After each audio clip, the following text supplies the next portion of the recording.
Line आपला खूप पडलाय सर. एक मिनिट.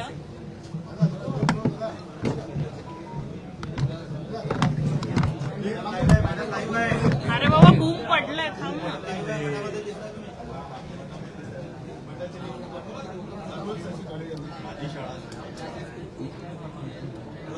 मराठी भाषा भवन हे अतिशय भव्य असं मरीन लाईन्सवर साकार होणार आहे.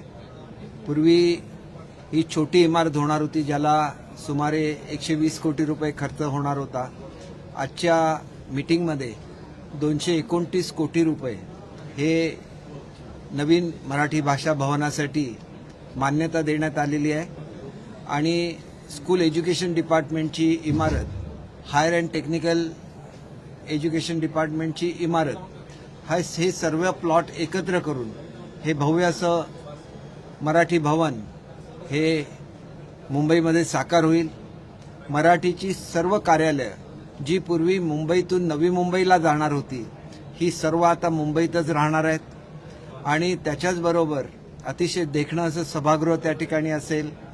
आणि या सर्व गोष्टींना मान्यता देत असताना मला विशेषतः उच्च आणि तंत्रशिक्षण मंत्री महोदयांचे आभार मानायचे आहेत की सावित्रीबाई फुले हे जे हॉस्टेल समोर होतं त्याच्याऐवजी ते मागच्या बाजूला जाणार आहे. आणि त्याच्यामुळे त्याची जी क्षमता होती ही सुद्धा जवळजवळ दुप्पट होणार आहे, मुलींना खोल्यांची संख्या. कारण पाठीमागच्या बाजूला इमारतीला जास्त हाईट अलाउड असते आणि त्याच्यामुळे मराठी भवन हे आम्ही अधिक सुंदर आणि अधिक भव्य करू शकलेलो आहे. त्याच्याबद्दल आभारी आहे. दुसरी, सर्व शाळा जेवढ्या महाराष्ट्रामध्ये आहेत, महाराष्ट्रामध्ये जवळजवळ 2 कोटीपेक्षा जास्त मुलं शिक्षण घेत असतात. ह्याच्यामधल्या गव्हर्नमेंट स्कूल, ह्याच्यामधल्या एडेड स्कूल आणि प्रायव्हेट स्कूल सगळ्यांच्यामध्ये एक स्पर्धा होणार आहे आपली शाळा सुंदर करण्यासाठी, तिथलं शिक्षण अधिक चांगलं करण्यासाठी, त्या स्वच्छ करण्यासाठी. आणि ह्या स्पर्धांना चांगली अशी बक्षिसं दिली जाणार आहेत. त्याच्यासाठी आज 86 कोटी रुपयाच्या आराखड्याला, खर्चाला ही कॅबिनेटने मान्यता दिलेली आहे. आणि हा कार्यक्रम 5 तारीखला राजभवनमध्ये दरबार हॉल इथं संपन्न होणार आहे. राज्याचे मुख्यमंत्री, दोन्ही उपमुख्यमंत्री त्या कार्यक्रमाला उपस्थित राहणार आहेत. आणि त्याच्याचबरोबर राज्यपाल महोदयांच्या अध्यक्षतेखाली हा कार्यक्रम संपन्न होणार आहे. आमचे जे वेगवेगळे नवीन उपक्रम आहेत शालेय शिक्षण विभागाचे, यांचं सुद्धा लोकार्पण त्या दिवशी होणार आहे. आपण महाराष्ट्रातल्या मुलांना वाचनाची आवड लागावी म्हणून वाचन महोत्सव साजरा करतोय आणि वाचनाची चळवळ महाराष्ट्रामध्ये उभी करतोय. त्याचं लोकार्पण होईल. आपल्या ज्या ग्रामीण भागातल्या शाळा आहेत यांच्या इमारती दुरुस्त करणं, त्याचं इम्प्रूव्हमेंट करणं, ह्याच्यासाठी असलेल्या योजनांचं लोकार्पण हे त्या ठिकाणी होईल. आणि त्याच्याचबरोबर आपण किचन गार्डन हे जे ज्याप्रमाणे ग्रामीण भागामध्ये आपण ही स्कीम इंट्रोड्यूस करतोय आणि त्याच्याचबरोबर मुंबईसारख्या शहरामध्ये टेरेसवर हे किचन गार्डन होईल. आणि त्याच्यामध्ये जो भाजीपाला, भाजीचं पीक विद्यार्थी घेतील त्याचा वापर त्यांच्या मिड डे मीलसाठी सुद्धा करता येईल. अशा रीतीच्या अनेक योजना या 5 तारीखला 11 वाजता त्यांचं लोकार्पण होईल.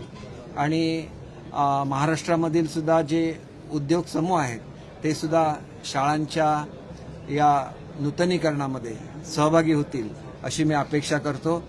सर्व ज्या प्रमुख शाळा आहेत त्यांच्या प्रिन्सिपलना सुद्धा त्या ठिकाणी बोलवलेलं आहे. आणि त्याच्यामुळे एकंदरीतच शाळांचा कायापालट करणाऱ्या योजनेचं नाव मुख्यमंत्री माझी शाळा सुंदर शाळा असं आहे. आणि मुख्यमंत्री महोदय स्वतः मुलांशी संपर्क साधणार आहेत. प्रत्येक मुलाला ते पत्र लिहिणार आहेत आणि मुलांमध्ये जागृती होईल, मुलं अधिक हुशार होतील आणि मुलांमध्ये कॉम्पिटिशन होत असतानाच शाळांचा दर्जा सुद्धा सुधारेल अशी अपेक्षा आहे.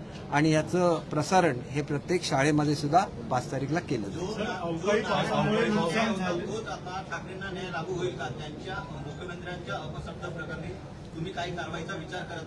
हे बघा, मुख्यमंत्र्यांबद्दल असं बोलायचं नाही हे त्यांना स्वतःला समजलं पाहिजे. आपल्याला माहिती आहे की मुंबईचे माजी महापौर जे दळवी आहेत त्यांच्यावर पोलिसांनी कारवाई केलेली आहे. शेवटी मुख्यमंत्री हा कुठल्याही पक्षाचा नसतो. मुख्यमंत्री हे महाराष्ट्राचं प्रमुख पद आहे आणि त्याच्याबद्दल कोणीही चुकीचं बोलता कामा नये. हे सर्वांना लागू होतं. आणि कोणी चुकीने बोललेलं असेल तर ते दिलगिरी व्यक्त करू शकतात. राजकारणाची पातळी खालावलेली आहेच. फक्त आमच्या मुख्यमंत्री महोदयांचं मन मोठं आहे म्हणून त्यांनी या संदर्भात काही कारवाई केलेली नाही. निदान बोलताना एवढं तरी भान राखा की आपण ज्यांच्याबद्दल एवढ्या खालच्या पातळीवर जाऊन बोलतो, प्रसंगी तुमच्यावर कारवाईची शक्यता असताना सुद्धा बाळासाहेबांच्या बद्दल आणि तुमच्याबद्दल असलेल्या आदरापोटी त्यांनी तुम्हाला कशा रीतीची ट्रीटमेंट दिली हे सुद्धा लक्षात घ्यावं आणि निदान बोलण्याची भाषा तरी सुधारावी सर्वच लोकांनी त्या पक्षातल्या.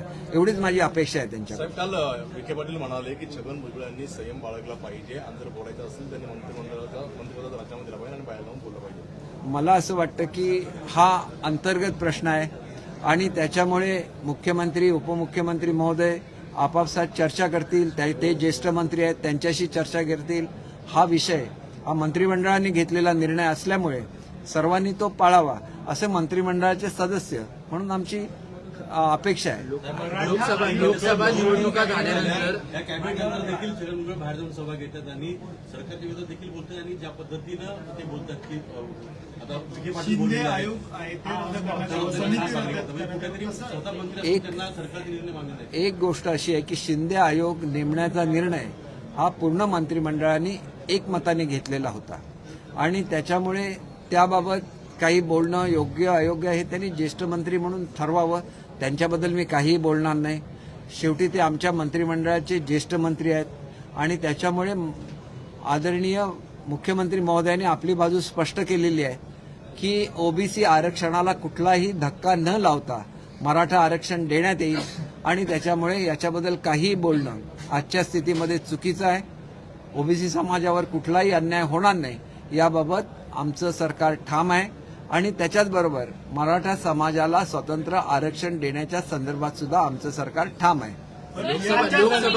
लोकसभा निवडणुकीच्या कॅबिनेटमध्ये झालेला होता. तुम्ही सुद्धा एक कॅबिनेटचा भाग आहात. त्यावेळेला छगन भुजबळांनी या निर्णयाला विरोध केला होता का या समितीने महाराष्ट्रभर काम करण्याला? आणि जर त्यांनी विरोध केला नसेल तर मग ते बाहेर जाऊन काय बोलतात या संदर्भात? नाही, या संदर्भात आपण त्यांना विचारणे योग्य ठरेल. कारण कॅबिनेटमध्ये काय चर्चा होते हे आम्हाला बाहेर सांगता येत नाही. मी आपल्याला सांगितलेलं आहे की शिंदे समिती नेमण्याचा निर्णय हा कॅबिनेटने एकमताने घेतलेला होता. याच्या पलीकडे मी काही सांगू शकत नाही आणि त्याच्यामुळे शिंदे समितीने जी मागणी पहिली होती मराठा समाजाची ती मान्य झालेली आहे. त्या ठिकाणी कुणबी दाखले द्यायला सुरुवात झालेली आहे आणि त्यानंतर सुद्धा सभा घेणं किंवा वातावरण तापवणं हे योग्य नाही. त्याच्यामुळे ज्याप्रमाणे ओबीसी नेत्यांनी सुद्धा आपलं आंदोलन थांबवलं पाहिजे त्याप्रमाणे मराठा समाजाने सुद्धा आपलं आंदोलन थांबवलं पाहिजे. कारण त्यांची एक मागणी मान्य झालेली आहे आणि दुसरी जी मागणी आहे ती मराठा समाजाला आरक्षण देण्याच्या संदर्भातली आहे आणि हे आरक्षण हे ओबीसी आरक्षणाला कुठलाही धक्का न लावता दिलं जाईल याची मी आपल्याला खात्री देतो. लोकसभा निवडणुकीनंतर कुठेतरी अजित पवारांना साईडलाईन केलं जाईल असं वक्तव्य जे आहे ते अनिल देशमुख यांनी केलं. हे बघा, असं आहे की आपल्याबरोबर आता कोणीही शिल्लक नाही. मग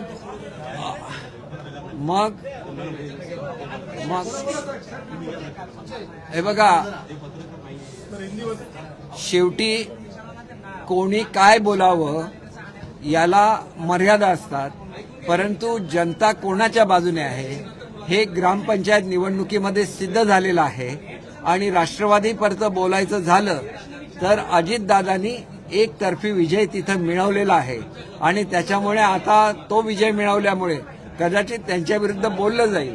परंतु जनतेला जे पसंत आहे अगदी बारामती सकट तो कौल हा अजितदादांच्या बाजूने निर्विवादपणे मिळालेला आहे आणि त्याच्यामुळे त्यांना बाजूला करण्याचा कुठलाही प्रश्न उद्भवत नाही आणि आम्ही सर्वजण एकत्र काम करतो आणि आमच्यामध्ये एकजिन्सीपणा सुद्धा आहे. साहेब, एमएसआरडीसीचे एमडी राधेश्याम मोपलवार यांची नियुक्ती रद्द करून अनिलकुमार गायकवाड यांची नियुक्ती केलेली आहे, कसं बघताय? नाही बघा, हा निर्णय हा शेवटी त्या त्या खात्याच्या मंत्र्यांनी घ्यायचा असतो. त्या खात्याचे मंत्री दादाजी भुसे आहेत. त्यांनी आपल्याला योग्य तो अधिकारी घेणे हा त्यांचा अधिकार आहे आणि त्याच्यामुळे त्याच्याबद्दल काय बोलणं हे योग्य ठरणार नाही असं मला वाटतं. परंतु मोपलवार साहेबांच्या काळामध्ये समृद्धी महामार्गाचं मोठं काम, ज्याला एक आयकॉनिक प्रोजेक्ट म्हणता येईल, असं काम पूर्ण झालेलं आहे. ते एक एफिशियंट ऑफिसर आहेत. त्याच्यामुळे त्यांनी महाराष्ट्राची जी सेवा केलेली आहे त्याच्याबद्दल त्यांचं कौतुक आहे. दानवे म्हणतात मुकुंदराव सरकारचे दावे येतात.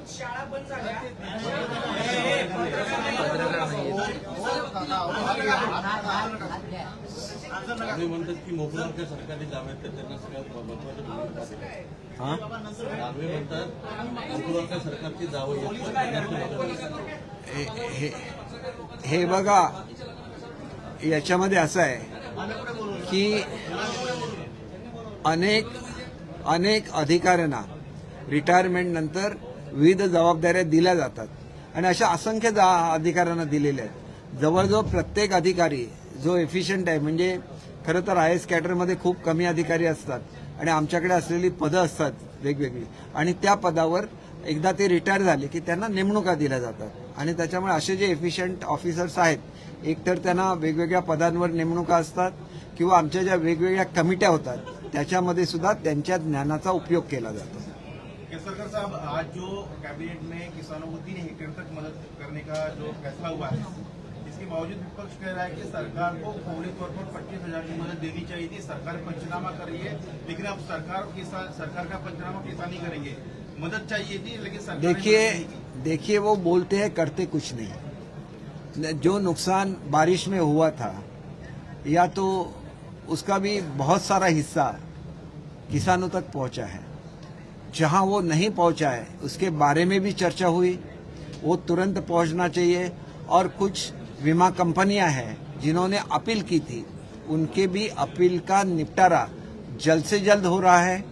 इतना ही नहीं, कोई किसान के अकाउंट में कम पैसा जमा हुआ था, जैसे सरकार का एक नियम है कम से कम 1,000 रुपया देना चाहिए, तो इसके बारे में भी इंक्वायरी करने के आदेश दिए हैं और हर किसान के अकाउंट में मिनिमम 1,000 रुपया तो जाना ही चाहिए. चाहे उसका नुकसान 100 रुपए का भी हो, उसको 1,000 मिलेगा और इसके 1,000 रुपए के ऊपर का जो नुकसान हुआ है, जो एक्चुअल नुकसान है, वो उनको मिलेगा. ये पहली बार हुआ है महाराष्ट्र में कि 1 रुपए में बीमा का कवच दिया गया है. इसका फायदा ये भी होगा कि कल की जो बारिश हुई, जिसके बारे में आदरणीय पाटिल साहब ने आपको कहा है कि उसके भी पंचनामे बहुत जल्दी किए जा रहे हैं और उनको भी मदद जल्दी से जल्दी पहुंचेगी. आप समझिए कि लास्ट वीक में ही 1,000 करोड़ के ऊपर का भुगतान हो गया किसानों को. इनको मालूम भी नहीं है, ये सिर्फ बातें करते हैं, मुंह से बातें करते हैं, किसानों को कुछ देते नहीं है. जो किसान समय पे अपना जो लोन है वो रिपे करते हैं, इसके लिए इन्होंने अनाउंस किया था 50,000 रुपीज, कभी भी नहीं दिया. हमारी सरकार आने के बाद तुरंत हमने वो दिया. किसान ये हमारी पहली प्रायोरिटी है और इनकी प्रायोरिटी है कि एक आग लगा देना हर जगह पे, उनके मन में असंतोष पैदा करना. जबकि मैं सब किसानों को बहुत ही आदरपूर्वक कहना चाहता हूं, आपका पैसा आपके अकाउंट में पूरा जमा हो जाएगा और उसमें भी 2 हेक्टेयर के बजाय 3 हेक्टेयर का जो नियम लगाया है सरकार ने, वो भी वैसे ही कायम रहेगा.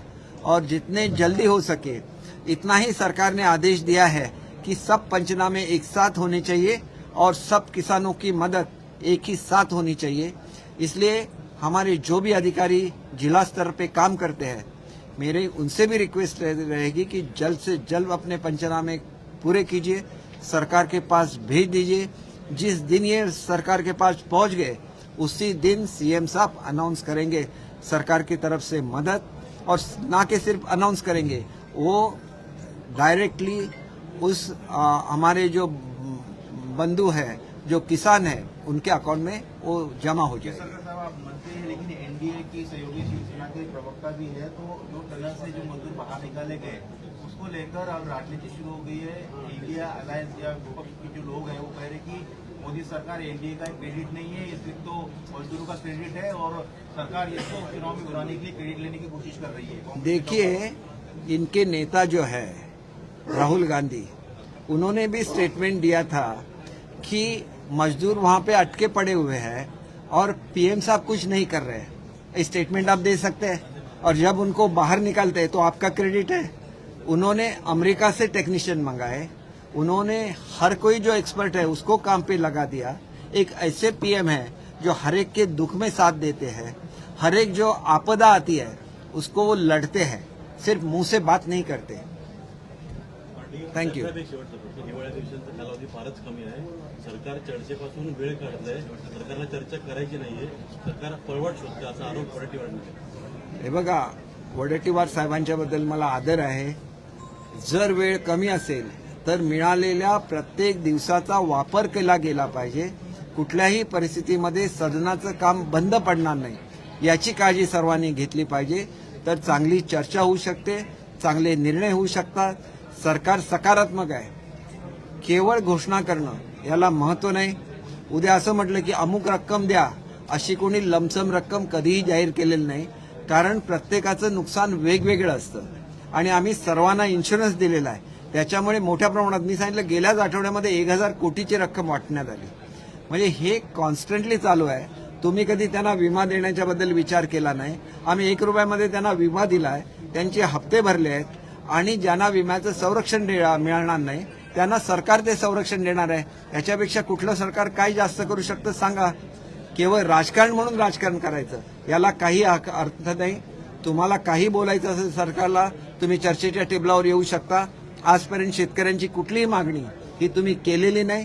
तुम्ही फक्त राजकारण केलेलं आहे आणि असं राजकारण करण्यापेक्षा सरकारबरोबर सकारात्मक चर्चा केली तर महाराष्ट्राच्या हिताचे निर्णय अधिक चांगले होऊ शकतात. येणाऱ्या अधिवेशनामध्ये, संसदीय अधिवेशनामध्ये कुठेतरी जातनीय आहे 100% मिळेल, मी आपल्याला खात्री देतो.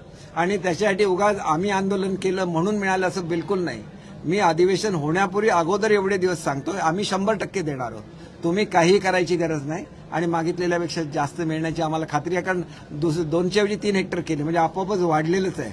आणि त्याच्यामुळे माझी एवढीच विनंती आहे की विरोधी पक्ष म्हणून विरोधी पक्षांनी बोललं पाहिजे, परंतु सकारात्मक भूमिका सुद्धा घेतली पाहिजे. आज महाराष्ट्रामध्ये जे चाललेलं आहे काही ठराविक पक्षांकडून, ते राजकारण खालच्या पातळीवरचं चाललेलं आहे. मुख्यमंत्र्यांच्या बद्दल अशा संदर्भात कोणी काय बोललेलं नव्हतं आणि बोललं तर त्यांना ताटावर उठवून केंद्रीय मंत्र्यांना अटक केलेली आहे. पण आम्ही बघा केवढा संयम आमच्या मुख्यमंत्र्यांनी बाळगलेला आहे. आणि तरी पण हे सगळ्या शिवसैनिकांनी समजून घेतलं पाहिजे की आपल्या नेत्याचा आदर कसा ठेवणारा शिवसैनिक असतो याचं उत्कृष्ट उदाहरण हे एकनाथ शिंदे साहेब आहेत. येणाऱ्या संसदीय अधिवेशनामध्ये जातनीय जनगणना केली जाण्याची शक्यता आणि असा अधिनियम जो आहे तो संसदेच्या अधिवेशनामध्ये चर्चा केली जाणार आहे. त्याबद्दल हे बघा, संसदेच्या अधिवेशनामध्ये काय करायचं हे सत्ताधारी पक्ष आणि त्यांचे पार्लमेंटरी कमिट्या ठरवतात आणि त्याच्यामुळे अशी जर झालं तर संपूर्ण देशाला त्याचा फायदा होईल. आणि त्याच्यामुळे मला असं वाटतं की हा निर्णय प्रत्येक राज्याच्या स्तरावर ज्याला होतो त्याला असा निर्णय महाराष्ट्रामध्ये घ्यावा का, याच्यावर आमचे मुख्यमंत्री उपमुख्यमंत्री महोदय योग्य तो निर्णय अधिवेशनाच्या काळात घेतील आणि त्याचा ते घोषणा करतील. अधिवेशनाच्या काळात काय होणार हे मी आजच काय प्रिडिक्ट करू शकत नाही. अपोजिशन की मांग रही है लगातार, अपोजिशन की लगातार मांग रही है कि अगर आज सेंचुरी होना चाहिए, सरकार इसको लेकर आश्वस्त करती है कि सत्र शुरू होने से पहले किसानों के अकाउंट में पैसे पहुंच जाएंगे मुआवजे के। सत्र शुरू होने से पहले कैसे पहुंचेंगे? आज दिन कौन सा है? आज दिन कौन सा है? सत्र शुरू होने में 4 दिन सिर्फ बचे हुए, 4-5 दिन बचे हैं. तो उसके जो पंचनामे हैं वो करने में भी कुछ समय जाता है. तो अधिवेशन के दरमियान मुख्यमंत्री महोदय खुद इसकी घोषणा करेंगे और उसके पैसे भी तुरंत जो हमारे किसान भाई है उनके अकाउंट में जमा हो जाएगी. आरक्षण को लेकर जो चल रहा है पूरे महाराष्ट्र में, जाति न्याय जनगणना की मांग की जा रही है विपक्ष द्वारा, उसको लेकर के सरकार कितनी गंभीर है? कैबिनेट में कोई चर्चा हुई? क्या जाति न्याय जनगणना महाराष्ट्र में की जाएगी? देखिए, ये पॉलिसी डिसीजन है और पॉलिसी डिसीजन के बारे में कुछ भी अनाउंसमेंट करना ये मुख्यमंत्री महोदय का प्रियोगेटिव है और वो इसके बारे में घोषणा करेंगे जो भी निर्णय होगा.